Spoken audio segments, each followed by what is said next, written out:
आदाब नाजरीन, आप सभी का इस्तकबाल है हमारे इस खास प्रोग्राम चलती रहेगी जिंदगी में और मैं हूं आपके साथ तरन्नुम अली। मुल्क में कोरोना वैक्सीनेशन चल रहा है। हर रोज लाखों कोरोना वॉरियर्स को वैक्सीनेट किया जा रहा है। अच्छी खबर यह है कि जल्द ही नेजल वैक्सीन यानी नाक के जरिए दी जाने वाली वैक्सीन का ट्रायल शुरू होने जा रहा है।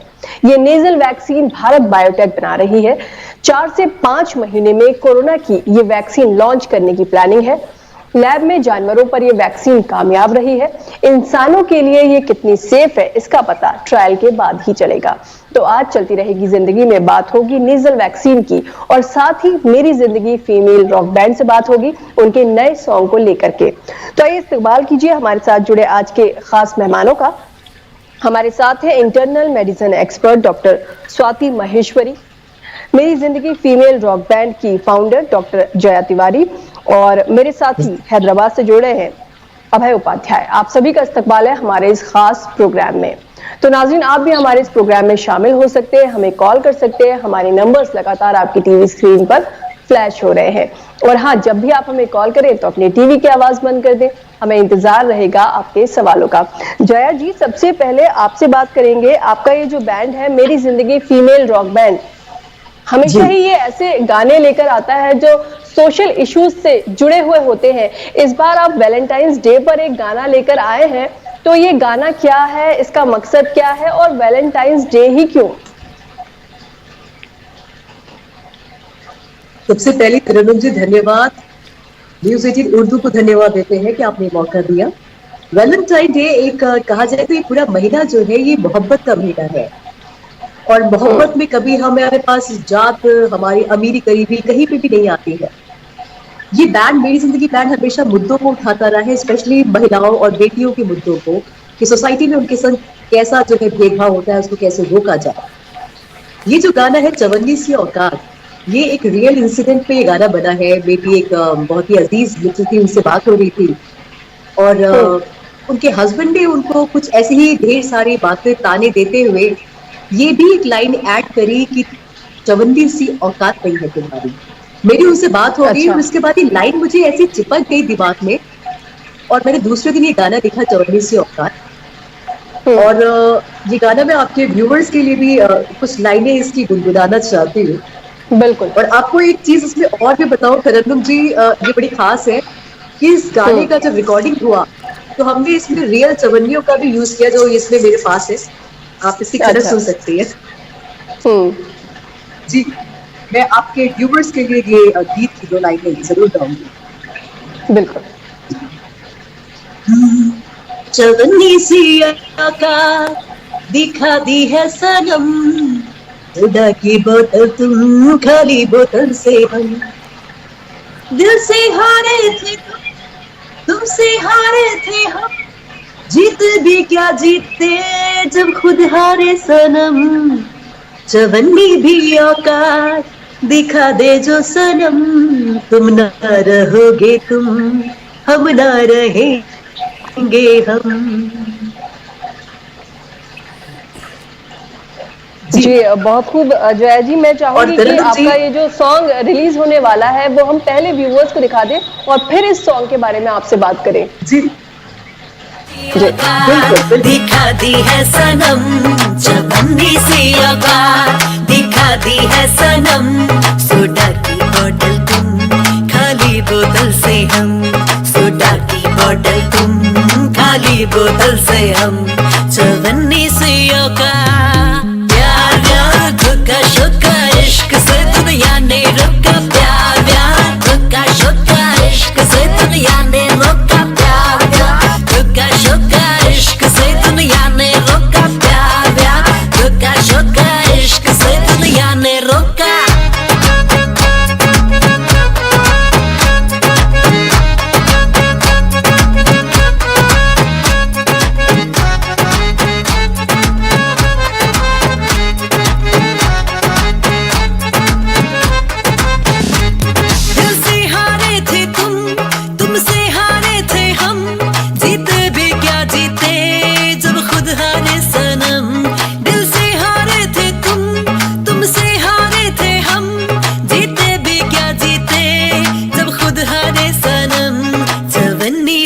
औकात दिखा दे जो सनम, जवानी भी औकात दिखा दे जो सनम।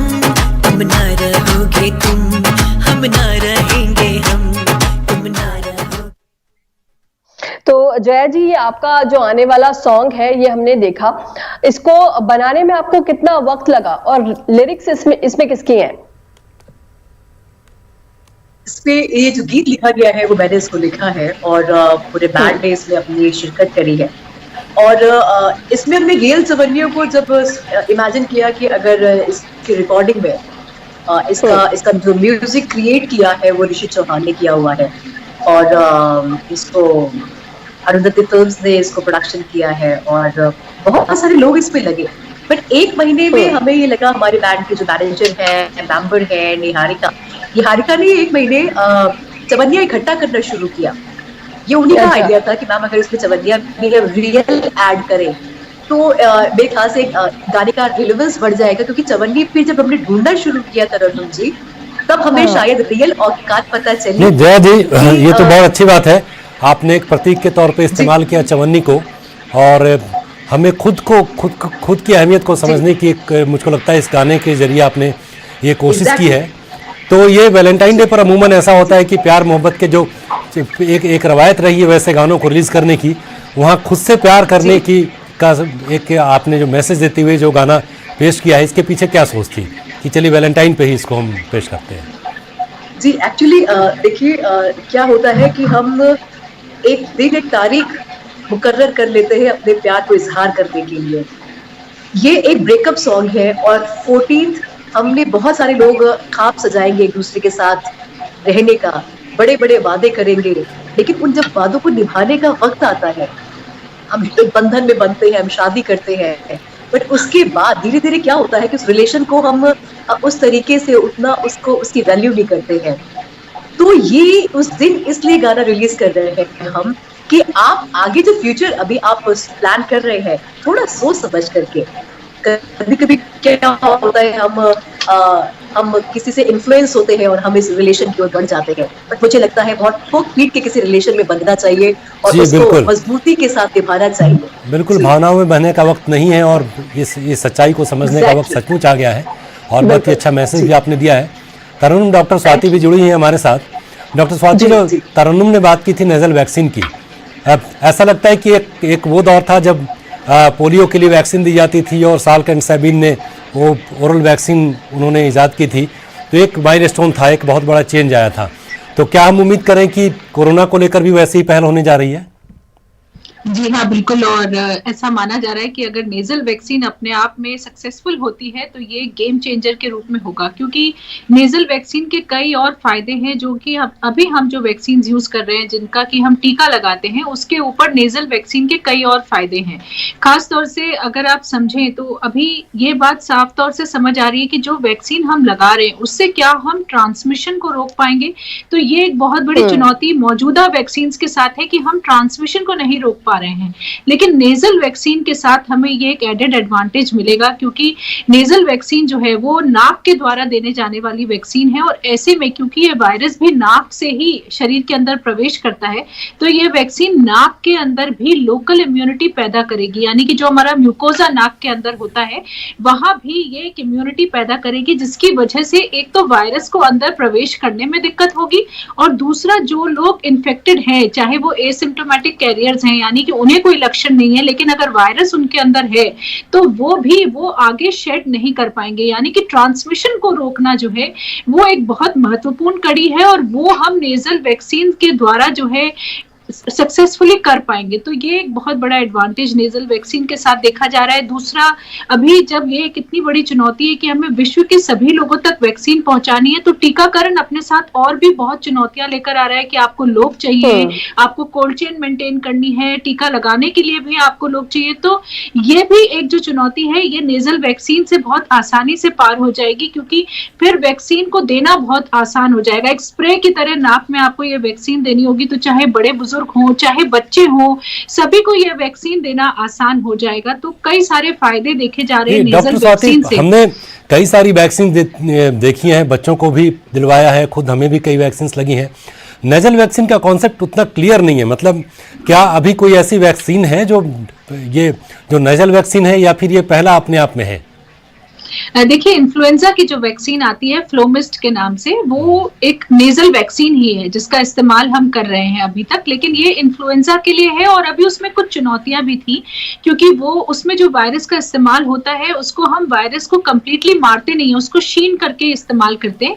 इसलिए उस वैक्सीन को भी हम जिनका इम्यूनिटी कॉम्प्रोमाइज्ड है, जिसको HIV है, डायबिटीज है, कैंसर है, उन लोगों को ये वैक्सीन नहीं दे पा रहे। तो अब इस चुनौती को भी पार करने की बात चल रही है कि जो हम वैक्सीन बनाएंगे, जैसे खास तौर से हमारी अपनी भारत की जो कंपनी है स्वदेशी वैक्सीन जो कॉन्वैक्सिन बना रहे हैं, उन्होंने ये पहल भी शुरू करी है वॉशिंगटन यूनिवर्सिटी के साथ कि अब जो वैक्सीन हम नेजल वैक्सीन कोरोना की बनाएंगे उसमें हम कंप्लीटली मार के यूज करेंगे वायरस, ताकि हम उनको ऐसे लोगों को भी दे सके जिन्हें डायबिटीज है या जिनका इम्यूनिटी कॉम्प्रोमाइज्ड है। तो इस चुनौती को भी पार करने की बात चल रही है। तो ऑलरेडी ऐसी वैक्सीन है, लेकिन कोरोना के लिए अगर ऐसी वैक्सीन आ जाती है तो वो हम सभी लोगों के लिए, पूरे विश्व के लिए एक और भी बड़ी उपलब्धि हो जाएगी। एक तरफ जहां हमने वैक्सीन बना ली है, वहीं नेजल वैक्सीन बनाना अपने आप में, जैसे कहते हैं आइसिंग ऑन द टॉप, वो हो जाएगा बिल्कुल, क्योंकि ये वैक्सीन का वितरण बहुत आसान होगा, इसे लोगों तक पहुंचाना बहुत आसान होगा, इसके साइड इफेक्ट्स भी बहुत कम होंगे क्योंकि टीका नहीं लगाना पड़ेगा। डॉक्टर स्वाति, जैसे अभी जो वैक्सीन दी जा रही है लोगों को वैक्सीनेट करने के लिए, वो भी 100% ये नहीं कहा जा रहा है कि वो वैक्सीन देने के बाद आपको कोरोना नहीं होगा। और आपने नेजल वैक्सीन के लिए कहा कि इसकी अगर आप एक डोज लेते हैं तो ट्रांसमिशन रुक जाएगा, तो क्या इस बात की गारंटी तो इसमें है ही कि आप अगर डोज ले लेते हैं तो उसके बाद आपको कोरोना नहीं होगा, किसी भी तरह का कोई ट्रांसमिशन नहीं होगा? ये छोटे बच्चों को भी दी जा सकती है। जी हाँ, देखिए इसमें ये सुविधा रहेगी कि हम छोटे बच्चों को भी ये वैक्सीन आसानी से दे पाए। अभी कितनी एफिकेशियस होगी, देखिए 100% तो ये वैक्सीन भी नहीं होगी, लेकिन इसके साथ एडेड एडवांटेज जो दिखाई दे रहा है वो ये है कि ये ट्रांसमिशन को तोड़ेगी। तो अभी तक हम सभी वैक्सीन के साथ ये बहुत बड़ी चुनौती है कि हम ट्रांसमिशन को नहीं तोड़ पा रहे हैं, और अगर हम ट्रांसमिशन को तोड़ पाए तो आप समझ सकते हैं कि जिसको भी वैक्सीन लग गई है ना उसे कोरोना होगा, ना वो किसी और को कोरोना करेगा।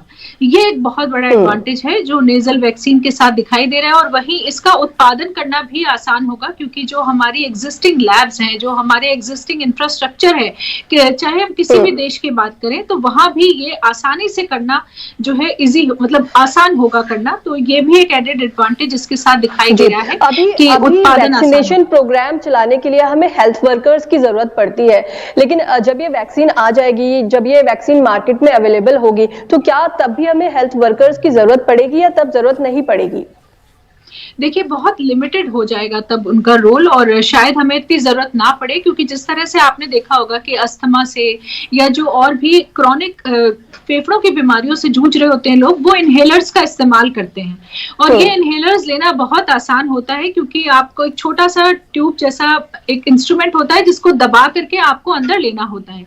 तो ये एक बहुत आसान तरीका होगा जिसमें हमें फिर हेल्थ केयर वर्कर्स की इतनी जरूरत नहीं रह जाएगी, और ऐसे में लोग आसानी से खुद इसको किसी भी हॉस्पिटल में जाके ले सकेंगे या कहीं खुद भी लगा सकेंगे। तो ये अपने आप में एक बहुत बड़ी बात होगी, क्योंकि तब हम इसका वितरण बहुत तेजी से कर पाएंगे और लोगों तक इस वैक्सीन को पहुंचाना बहुत आसान हो जाएगा, और तब हम ज्यादा लोगों को वैक्सीन दे पाएंगे, जो कि हम चाहते भी हैं। कि एक तरफ जब हम हर्ड इम्यूनिटी की बात करते हैं, सामूहिक इम्यूनिटी की बात करते हैं, तो हमारे लिए ज्यादा से ज्यादा लोगों तक वैक्सीन पहुंचाना बहुत जरूरी है, और वो आसानी से इस वैक्सीन के साथ हम कर पाएंगे। क्योंकि अगर अभी भी आप देखें तो विश्व में हम 15 करोड़ लोगों तक वैक्सीन को अभी तक पहुंचा पाए हैं, और आप जानते हैं कि विश्व की आबादी इतनी ज्यादा है कि अभी जैसे ही बॉर्डर्स खुलेंगे, अभी सभी कंट्रीज ने अपने बॉर्डर्स को बहुत सीमित खोला हुआ है, लेकिन जैसे ही एक बार हम वो चाहते हैं कि हम वापस उस दुनिया में पहुंच जाए जो कि कोरोना से पहले था, जहां लोग आसानी से एक देश से दूसरे देश जाते थे, अपने काम करते थे, उस स्थिति में अगर हम वापस जाना चाहते हैं तो हमें इस तरह की वैक्सीन की बहुत ज्यादा जरूरत है, ताकि हम ज्यादा से ज्यादा लोगों तक ये वैक्सीन पहुंचा सके और लोगों का एक दूसरे से मिलना जुलना, ट्रैवल करना सब आसान हो जाए। तो क्या हम डॉक्टर स्वाति ये मानकर चले कि नेजल वैक्सीन के आने के बाद, क्योंकि ये जो ट्रांसमिशन चेन है उसको हम ब्रेक करने में कामयाब हो जाएंगे, तो एक वैसी सिचुएशन तो आने की उम्मीद कर सकते हैं जहां कोरोना का खौफ कम से कम नहीं रहेगा, या फिर उसके होने के चांसेस बहुत ही मिनिमल रहेंगे?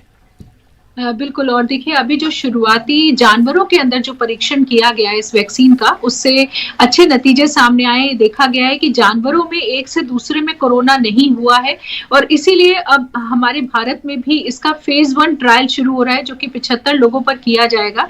भारत बायोटेक के द्वारा ही इसका शुरुआत किया जा रहा है यहाँ भारत में। और जैसे जैसे ये वैक्सीन के अच्छे रिजल्ट्स या नतीजे सामने आते हैं तो फेज 2 फेज 3 ट्रायल होगा। और जैसे कि आपने कहा कि बहुत आसान हो जाएगा लोगों तक इस वैक्सीन को पहुंचाना, और हम वापस उस जिंदगी में पहुंचना जो कि हम पीछे छोड़ आए, और जिसकी हर कोई अब कामना कर रहा है कि जल्द से जल्द हम लोग उस स्थिति में पहुंचे जहां की अब हमें फिर ये दिक्कत नहीं रहे कि कोरोना हमारे बीच में एक इतनी बड़ी मुसीबत बनकर नहीं रहे और एक मामूली बीमारी बनकर रह जाए।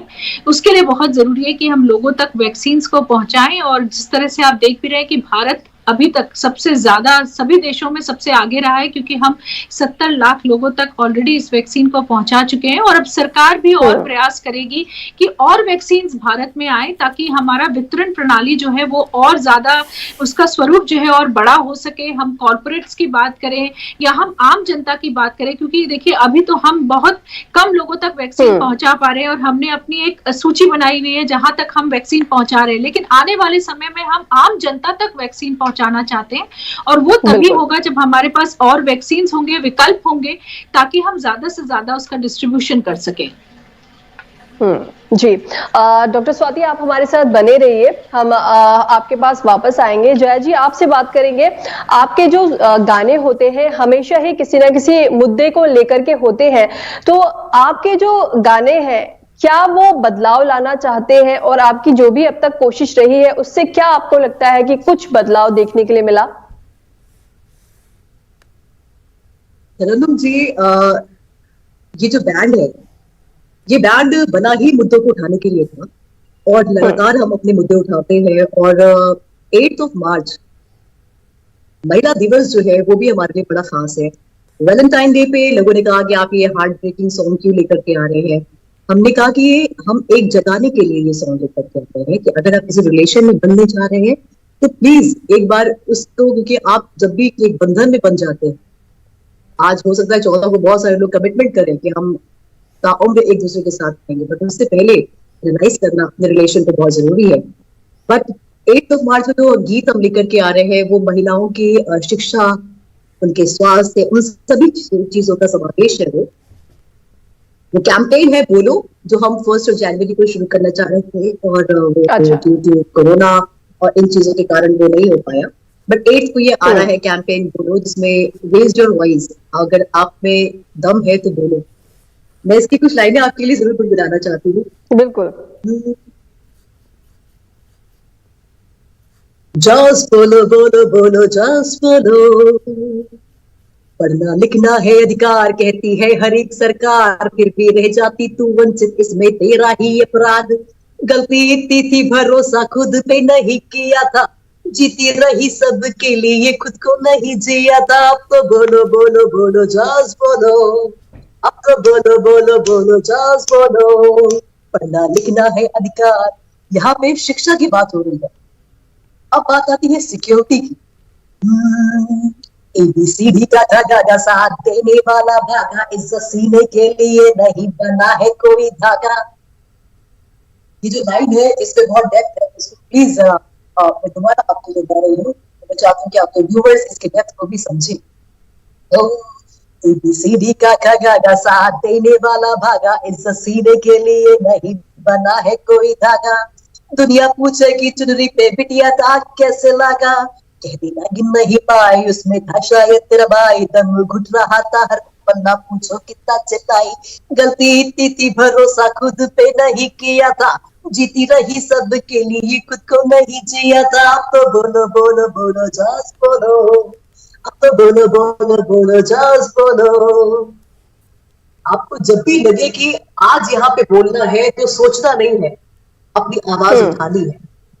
आज अभी डॉक्टर स्वाति जिस तरीके से बता रही है कि वैक्सीन के लिए अवेयरनेस, एक पॉजिटिविटी की जरूरत है, तो मुझे लगता है कि समाज में एक अच्छी वैक्सीन जो आपके थॉट को बेहतर करे, आप अच्छा सोच पाए, समाज के लिए अच्छा कर पाए, एक ऐसी वैक्सीन भी जरूरत होती है। और मेरी जिंदगी के में रॉकबैंड एक ऐसी ही वैक्सीन है। जी जी जया जी, जैसे आपने बताया कि ये जरूर एक सोशल वैक्सीन की जरूरत है, जहां लोगों को ये एहसास हो कि हमें किसके साथ कैसे बात करना है, किसके साथ कैसे पेश आना है। खासकर वो जो क्लास है जिनकी बात आप कर रही हैं, लड़कियां खासकर दबी कुचली महसूस करती हैं। एजुकेशन सिस्टम भी हमारा ऐसा है जहां पर कि बहुत सारी कोशिशें हो रही हैं, लेकिन जेंडर इम्बैलेंस जो है वहां भी वो नजर आता है। तो क्या आपको नहीं लगता कि ये बिल्कुल प्राइमरी लेवल से इसके ऊपर बात करने की जरूरत है, इसको वहां एड्रेस करने की जरूरत है, और वहां तक अपनी बात पहुंचाने के लिए क्या कुछ कर रहे हैं आप लोग? देखिए, ये बैड सिर्फ जैसे आज आपने हमें एक प्लेटफॉर्म दिया, हम यहाँ से आकर के बहुत सारे व्यूअर्स तक पहुंचेंगे और उनको ये समझ में आएगा कि कुछ ऐसे लोग, क्योंकि म्यूजिक से अवेयरनेस हो सकती है, किसी ने शायद नहीं सोचा होगा। आपके पास जो भी टूल है, आज आपका टीवी चैनल है, आपके थ्रू बहुत सारे ऐसे प्रोग्राम्स बन रहे हैं जो अवेयरनेस लेकर के आ रहे हैं। मेरा ये कहना है, आप जिस भी क्षेत्र में है, आप समाज में कोई ना कोई बदलाव ला सकते हैं। पिक्चर्स बहुत सारे बदलाव के लिए भी बनती है और अलग तरीके से भी बनती है। हमने जब ये बैंड बनाया तो उसके पीछे मकसद था कि सोसाइटी में जो भी प्रॉब्लम है उनको हम लिरिक्स के जरिए, अपने गीतों के जरिए लिखें, और उसके बाद बहुत, जैसे वैक्सीन, एक छोटी सी वैक्सीन, एक छोटा सा आपको एक इंजेक्शन लगेगा और उसके बाद वो आपके बॉडी से वायरस को खत्म कर देगा।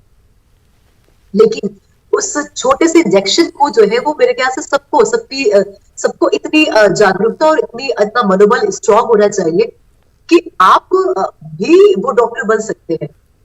देखिए, ये वैक्सीन जो स्वाति जी जिसकी बात कर रही है, वो एक ऐसी वैक्सीन है जो एक बहुत, एक महामारी को जो है, महामारी तो नहीं बोलेंगे, एक ऐसा एक कोविड के लिए एक लड़ाई है, एक प्रयास है जिसमें बहुत पॉजिटिवली लोगों को काम करता है। वो सोसाइटी की जो ऐसी प्रॉब्लम है उसके लिए जिस वैक्सीन की मैं बात कर रही हूँ, ये हर एक व्यक्ति के पास है, जो वो अड़ोस पड़ोस में बाहर निकलती हुई हर एक जगह पे देखता होगा ऐसे वायरस। तो उस वायरस के लिए उसको अपने को इंजेक्शन देना पड़ेगा। तो मुझे लगता है हर कोई अगर छोटे छोटे प्रयास करे तो इससे पॉसिबल है। जाहिर तौर पर जया जी जी अभय जी, आप सवाल ये बिल्कुल आप बिल्कुल ठीक फरमा रही हैं कि एक छोटी सी कोशिश भी जो है, एक छोटी सी चिंगारी भी बहुत बड़ा एक दावानल का जो है रूप ले लेती है। आपने कई जगह परफॉर्म भी किया, हमने देखा, बहुत अच्छा बैंड भी आपका पर्सनल एक्सपीरियंस क्या रहा? किस तरीके से लोग रिस्पॉन्ड करते हैं और क्या रिएक्शन होता है लोगों का इसके ऊपर? लोगों का रिएक्शन थोड़ा सा शॉकिंग होता है, क्योंकि देखिए, बैंड की जो इमेज है लोगों को लेकर के, कि जो बैंड में लोग होंगे वो थोड़ा वेस्टर्नाइज होंगे, बैंड के जो लोग होंगे वो थोड़ा बहुत ही लाउड म्यूजिक होगा, बैंड के जो लोग होंगे वो कुछ बॉलीवुड या कुछ ऐसा गा रहे होंगे। बट ये बैंड जो है वो जो अपने गीत लिखता है तो उसमें सिर्फ ये आसमानी बातें नहीं होती है, चांद तारे की बातें नहीं होती है, वो हमारे किचन की बातें होती है, हमारे स्ट्रगल की बातें होती है। ये सिर्फ डॉक्टर जया की बात नहीं है। यहाँ पे मेरी प्रॉब्लम, या हो सकता है वो प्रॉब्लम तरन्नुम जी कभी फेस करती हो, या हो सकता है कोई और फेस करता हो। ये उन सारी प्रॉब्लम्स को मिला करके हम ये प्रॉब्लम ही नहीं देते हैं, उसमें सॉल्यूशन भी होता है। तो कभी कभी ऐसे कई हमने ऐसे प्रोग्राम किए जहाँ पे हमें लाइव एक्सपीरियंस ये रहा कि लोगों ने बहुत पॉजिटिवली, जब हम स्टेज पे आए तो बहुत पॉजिटिव रिस्पॉन्स नहीं दिया, बट जब हमने स्टार्ट किया अपनी परफॉर्मेंस को और जब उन्होंने गीत सुने, उसको रियलाइज किया, तो उनका परफॉर्मेंस के बाद जो रिएक्शन था उसको आज भी मेरे जहन में है। लोग जब हमें याद करते हैं तो वो एक रिगार्ड दे रहे होते हैं वहां पे, वो सिर्फ अप्रिशिएट नहीं करते कि अच्छा, हाँ बहुत अच्छा गाया, बहुत अच्छी वॉइस, ये सब नहीं होता है, आप बहुत अच्छा काम कर रहे हैं, वो हमसे ये कहते हैं। तो वही हमारी जीत है। जी जया जी, आमतौर पर मेल्स की तरफ से आपके लिए, आपके सॉन्ग्स के लिए किस तरह का रिस्पांस रहता है? क्योंकि वो हमेशा ही आपके गानों में कहीं ना कहीं टारगेट पर रहते हैं।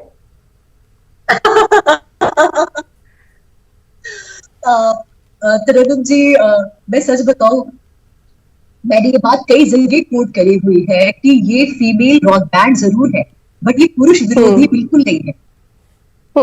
हम बिल्कुल भी, बट हाँ, जैसे समाज में कहते हैं ना कि जैसे एक मछली तालाब को पता करती है तो पूरी सारी मछलियां उसमें टारगेटेड हो जाती है।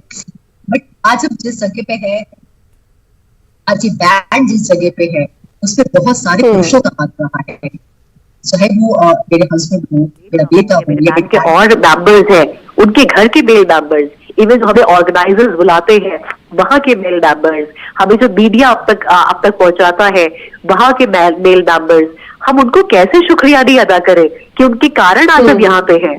तो टारगेट सिर्फ वो होते हैं जो हमें टीज करते हैं, जो हमें शिक्षा के लिए बढ़ने नहीं देते, समाज में ऐसी चीजें पैदा कर देते हैं जिसके लिए एक पिता एक माँ कहती है कि रात में जल्दी वापस आ जाओ, इतनी दूर स्कूल है तो मत जाओ। तो ये चीजें हमें फेस करनी पड़ती है। मुझे लगता है बस ये सोच जहां बदली तो बहुत बड़ा बदलाव आएगा। अच्छा, आप लोगों ने अपने बैंड की एक ड्रेस भी डिसाइड की है, तो उसके पीछे क्या वो जो कलर आपने चूज किए हैं उसके पीछे भी कोई मकसद है, कोई मैसेज है? कलर के पीछे ये मकसद है कि जैसे जब आप एक ड्रेस्ड होते हैं, एक जब आप यूनिफॉर्म पहनते हैं तो आप एक, मुझे लगता है कि जैसे पुलिस यूनिफॉर्म पहनते हैं, डॉक्टर यूनिफॉर्म पहनते हैं, तो यूनिफॉर्मिटी जो है वो आपको एक जगह इकट्ठा कर देती है। और ये कलर बोला जाता है कि पिंक इज फॉर गर्ल। तो जब हमने बैंड स्टार्ट किया था तो हम बेटी बचाओ बेटी पढ़ाओ पे लगातार कई सालों तक उस पे काम, अभी भी उस पे कर रहे हैं। तो फिर ये कलर पहनते ही लोगों को तुरंत तो ये मैसेज चला जाता है कि ये कुछ इस पैसों पे बात करेंगे, अपने से ही जुड़ी हुई चीजों पे बात करेंगे। और जब हम साड़ी पहनते हैं तो हम अपने भारत को रिप्रेजेंट कर रहे होते हैं और लोगों को ये भी मैसेज देते हैं कि साड़ी या आप इंडियन अटायर या आप बहुत एथनिक्स पहनते हैं तो इसका मतलब ये नहीं है कि आपका माइंडसेट बहुत पुराना है। आप इंडियन अटायर में उतने खूबसूरत लग सकते हैं, आप अपनी संस्कृति को दिखा सकते हैं और आप तब भी प्रोग्रेसिव। जया जी, मैं वक्त की कमी की वजह से आपको यहाँ पर रोक रही हूँ। आपका बैंड जो है वो बहुत अच्छा काम कर रहा है, लोगों को कहीं ना कहीं जो छोटे छोटे मुद्दे हैं जो हमारी जिंदगी में है और लोग नजरअंदाज कर देते हैं, उन मुद्दों पर काम करता है और लोगों को अवेयर करने का काम करता है। तो आप इसी तरह अच्छा काम करते रहिए। जया, आपका हमारे साथ जुड़ने के लिए और डॉक्टर स्वाति आपका हमारे साथ जुड़ने के लिए बहुत बहुत शुक्रिया। तो नाज़रीन, फिलहाल हमें दीजिए इजाजत, आपसे फिर मुलाकात होगी। आदाब।